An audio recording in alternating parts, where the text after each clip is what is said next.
It's October 14th, and I'm going to cover the 5 for Friday post today.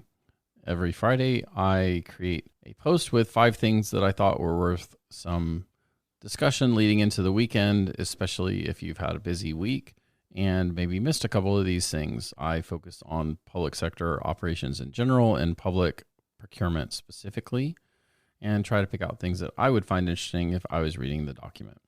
So first, next week is super busy for procurement conferences. So if you're in one of these areas and not yet signed up, maybe you could reach out and try to get in. I'm going to the Mississippi conference, and I will speak about evaluation and negotiation, a practical guide on Tuesday morning, and then heading to Pittsburgh for the Pennsylvania Public Procurement Conference. And I'll be speaking about its go time, which is the attract and retain talent. And then I'll be partnering up with Tao with OpenGov to talk about content and helping to brand your procurement shop, which is using some old content from me and some new ideas from Tao, and that should be fun.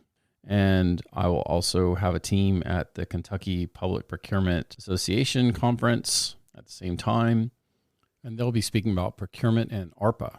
And then because of those two, we couldn't do the New Mexico show and also the District 6 show in Bend, Oregon, and the District 3 show in Savannah.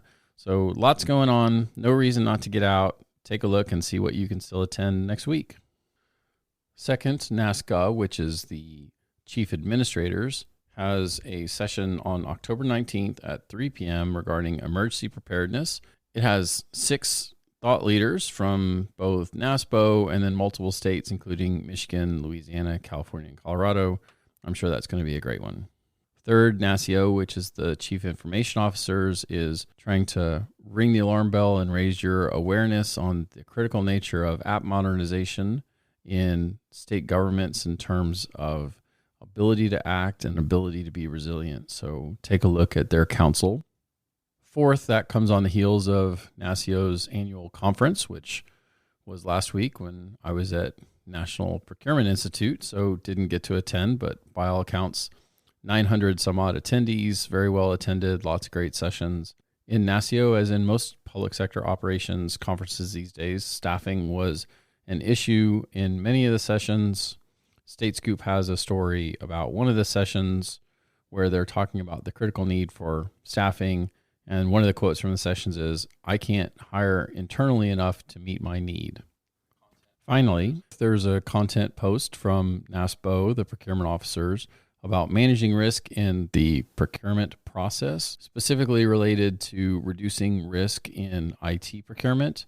It talks about 4 strategies around aligning the business operations objectives, ensuring stakeholders' involvement, and capturing the input from subject matter experts, and then looking at the methods for doing contract administration. Another good document from NASPO. And in bonus content, I announced 2 new people this week, Stephanie Sellers and Cheryl Rush, who are joining us. So join me in welcoming them and look for some new information next week. Hi, it's Dustin Lanier. Thanks for listening.